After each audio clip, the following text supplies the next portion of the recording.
ఒకానొక సందర్భంలో జగన్మోహన్ రెడ్డి గారు, చంద్రబాబు గారు, రేవంత్ రెడ్డి గారు, రాహుల్ గాంధీ గారితో హాట్‌లైన్‌లో ఉండారు అని కామెంట్ చేశారు. ఇది ఇదివరకు కూడా నేను ఒకసారి ఎక్స్‌ప్లెయిన్ చేశాను.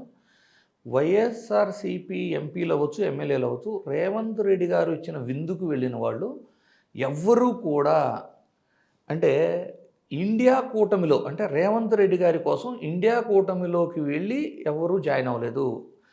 ఇండియా కూటమికి సంబంధించిన కాంగ్రెస్ సీఎం ఇచ్చిన విందుకు వెళ్ళిన వాళ్ళు ఎన్డీఏ కూటమిలో జాయిన్ అయ్యి దేశవ్యాప్తంగా ఎన్డీఏ కూటమి అధికారంలో రావటానికి దోహదపడ్డారు.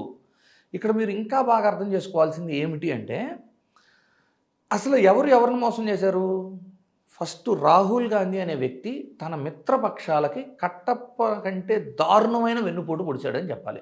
ఒక అఖిలేష్ యాదవ్ అవ్వచ్చు, ఒక తేజస్వి యాదవ్ అవ్వచ్చు, లేదు శివసేన పార్టీ అవ్వచ్చు, స్టాలిన్ అవ్వచ్చు, ఇలా ఎంతోమంది ఇండియా కూటమిలో వాళ్ళు అంత కష్టపడి ఆ మాత్రం సీట్లు సాధించితే ఆంధ్రప్రదేశ్లో ఎన్డీఏ కూటమిలోకి వైఎస్ఆర్‌సీపీ ఎంపీలు వెళ్ళడానికి రాహుల్ గాంధీ గారు రేవంత్ రెడ్డి గారి త్రూ కథ నడిపినట్లు అర్థమైపోతుంది కదా.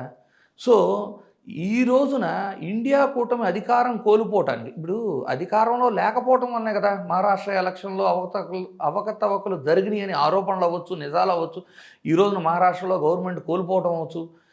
ఓవరాల్గా ఏంటంటే కేంద్రంలోనే కాదు రాష్ట్రాల్లో కూడా ఇండియా కూటమి అభ్యర్థుల పతనం ఎవరి వలన స్టార్ట్ అయింది? ఇవన్నీ కూడా రాహుల్ గాంధీ గారు జగన్మోహన్ రెడ్డి గారి మీద పెంచుకున్న ద్వేషానికి కారణంగా తన ఓటమితో పాటు తన మిత్రపక్షం వాళ్ళకు కూడా కట్టప్ప లాంటి వెన్నుపోటు పొడిచారు రాహుల్ గాంధీ గారు.